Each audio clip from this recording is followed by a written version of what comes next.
Selamat pagi, siang, sore, dan malam.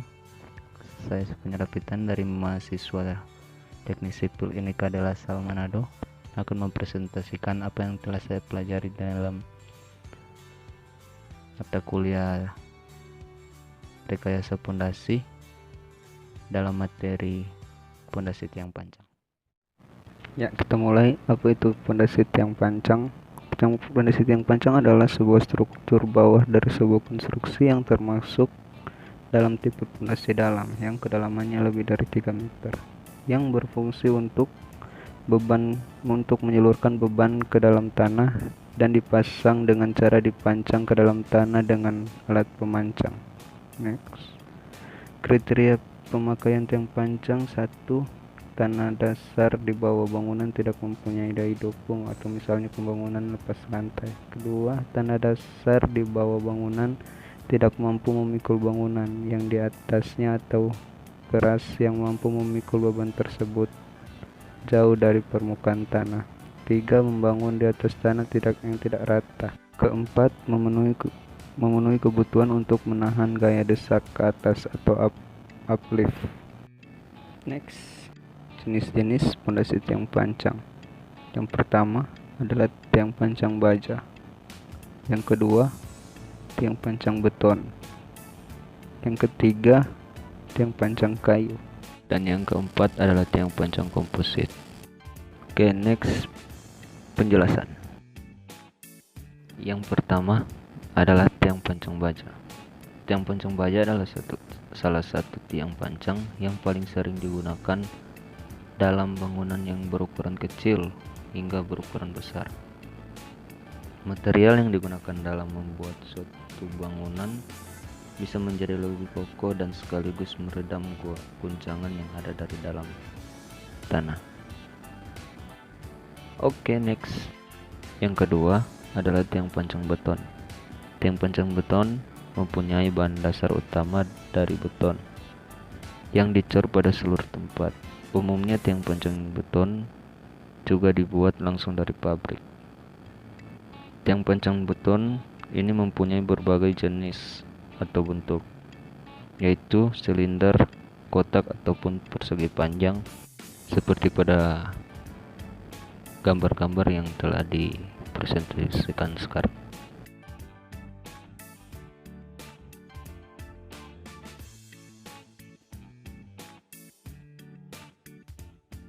Oke, next. Yang ketiga adalah tiang pancang kayu.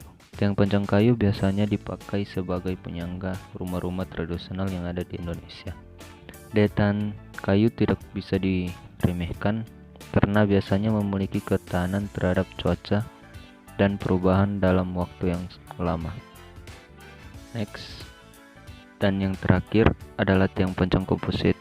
Tiang pancang komposit umumnya berdaya tahan tinggi karena menggunakan material campuran yang dirancang agar tahan terhadap perubahan suhu ataupun struktur kimiawi tanah. Tiang pancang komposit umumnya gabungan antara tiang pancang beton dan tiang pancang baja, sehingga memiliki daya tahan yang kuat untuk menahan suatu struktur bangunan. Oke, next, kelebihan tiang pancang. 1. Anda bisa melakukan processing pada pondasi tiang pancang agar bisa menyesuaikan dengan spesifikasi bangunan yang hendak Anda bangun. Kedua, pondasi tiang pancang bisa memperkuat struktur bangunan secara drastis apabila dibangun pada tanah yang labil. Ketiga, ukuran dan bentuk dari pondasi tiang pancang juga bisa Anda sesuaikan sendiri, sehingga akan menghemat waktu dalam konstruksi. Keempat, pondasi tiang pancang sangat membantu bagi Anda yang ingin membangun pada daerah tepi pantai karena struktur bangunan akan menjadi sangat kokoh dan kuat terhadap erosi air laut. Next, kekurangan tiang pancang.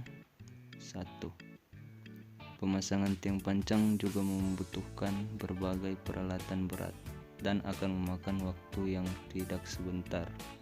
Konstruksi tiang pancang akan memerlukan kesabaran agar bisa dipasang dengan baik dan kuat. Kedua, tiang pancang membutuhkan perencanaan dan perhitungan matematis yang tepat agar tidak terjadi kerusakan struktural yang diakibatkan oleh tidak meratanya pembagian beban pada bangunan. Yang ketiga, pemasangan tiang pancang juga akan menghasilkan guncangan yang sangat keras dan bisa mempengaruhi kondisi struktur bangunan yang ada di sekitarnya. Next, metode pelaksanaan. Metode pelaksanaan pondasi tiang pancang sebagai berikut. Penggunaan metode yang tepat, praktis, cepat, dan aman sangat membantu dalam penyelesaian pekerjaan pada suatu proyek konstruksi, sehingga target waktu, biaya, dan mutu sebagaimana ditetapkan dan tercapai. Metode pelaksanaan sebagai berikut. 1. Menentukan lokasi titik di mana tiang akan dipancang. 2. Pengangkatan tiang. 3. Pemeriksaan keseluruhan tiang. 4. Pemukulan tiang dengan palu atau hammer atau dengan cara hidrolik. Next, tahap pelaksanaan. Pelaksanaannya akan dijelaskan sebagai berikut. 1. Kita harus mempersiapkan lokasi di mana alat pemancangan akan diletakkan. Tanah haruslah dapat menopang berat alat bila bagaimana elevasi akhir kepala tiang pancang berada di bawah permukaan tanah asli. Maka galian harus dilaksanakan terlebih dahulu sebelum pemancangan. Kedua, kita harus mempersiapkan alat pemancang. Pelaksanaan harus menyediakan alat untuk memancang tiang yang sesuai dengan jenis tanah dan jenis tiang pancang, sehingga tiang pancang tersebut dapat menembus masuk ke kedalaman yang telah ditentukan atau mencapai daya dukung yang telah ditentukan tanpa harus mengalami kerusakan. Bila diperlukan, pelaksanaan dapat melakukan penyelidikan tanah terlebih dahulu. Alat pancang yang digunakan dapat dari jenis drop hammer, diesel, atau hidrolik. Berat palu pada jenis drop hammer sebaiknya tidak kurang dari jumlah berat tiang beserta topi pancangnya. Sedangkan untuk diesel hammer, berat palu tidak boleh kurang dari setengah jumlah berat tiang total beserta tiang pancangnya. Ini adalah gambar dari alat pemancang yang telah disiapkan. Selanjutnya, 3. Penyimpanan tiang pancang. Tiang pancang disimpan di sekitar lokasi yang akan dilakukan pemancangan. Tiang pancang disusun seperti piramida dan dialasi dengan kayu 5/10. Penyimpanan dikelompokkan sesuai tipe, diameter, dimensi yang sama. Yang keempat, pemancangan. Kepala tiang pancang harus dilindungi dengan bantalan topi atau mandrel. Tiang pancang diikatkan pada sling yang terdapat pada alat, lalu ditarik sehingga tiang pancang masuk pada bagian alat. Seperti pada gambar pertama, tiang pancang ditarik ke arah sling. Kedua, tiang pancang dipasangkan dengan menggunakan sling. Setelah tiang pancang terpasang di sling, tiang pancang diluruskan, dan habis itu tiang pancang harus dicek kemiringannya dengan menggunakan water pass, Mister Water Pass. Setelah kemiringan sesuai, kemudian dilakukan pemancangan dengan menjatuhkan palu pada mesin pancang ke arah tanah. Dan yang terakhir, bila kedalaman pemancangan lebih dalam daripada panjang tiang pancang satu batang, maka perlu dilakukan penyambungan dengan tiang pancang kedua, yaitu dengan pengelasan. Oke, last but not least, ini adalah video proses pemancangan tiang pancang ke alat kren.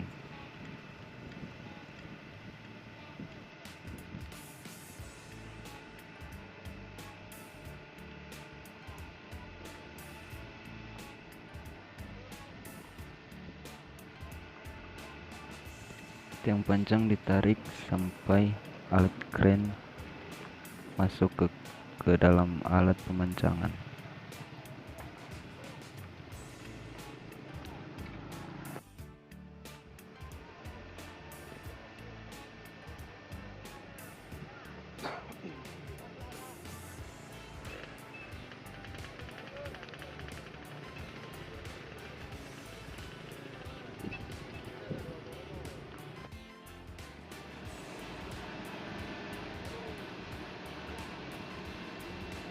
Nah, dan ini adalah proses pemasukan kepala tiang pancang ke alat kren.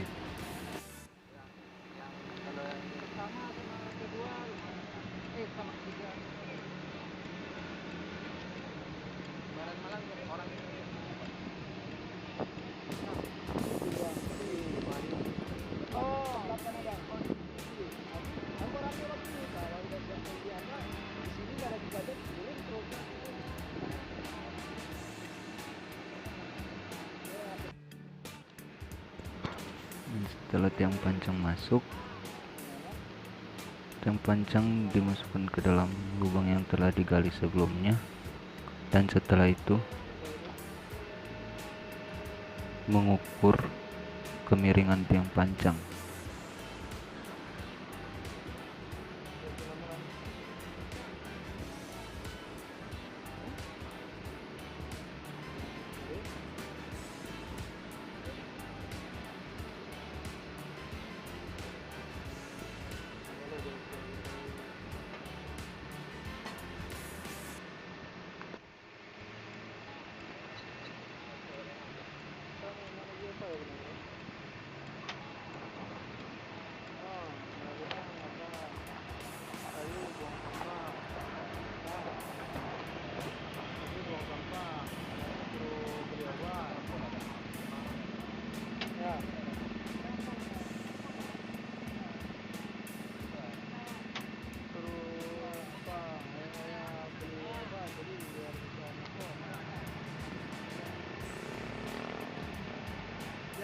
Yang mana?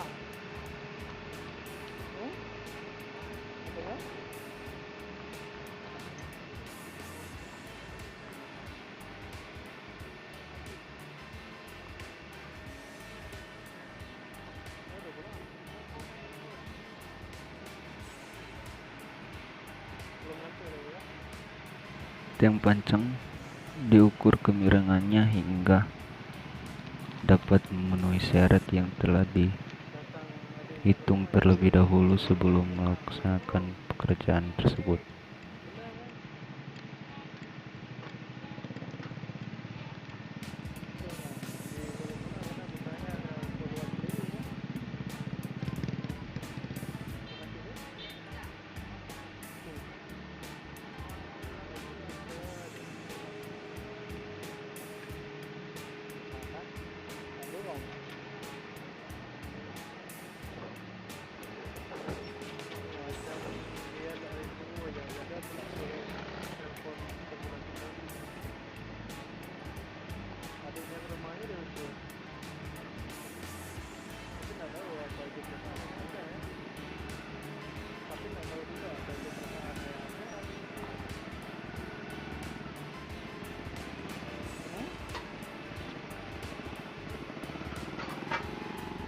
Waduh.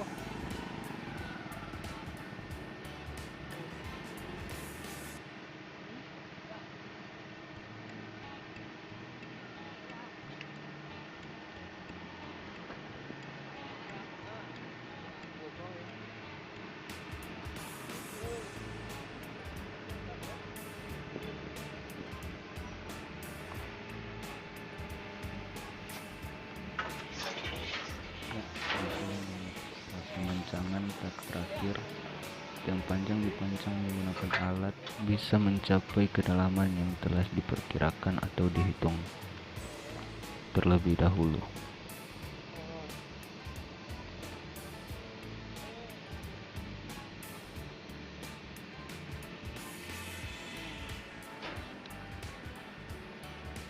Pemancangan baru dapat diselesaikan apabila proses pemancangan telah mencapai final set dalam perhitungan yang telah direncanakan.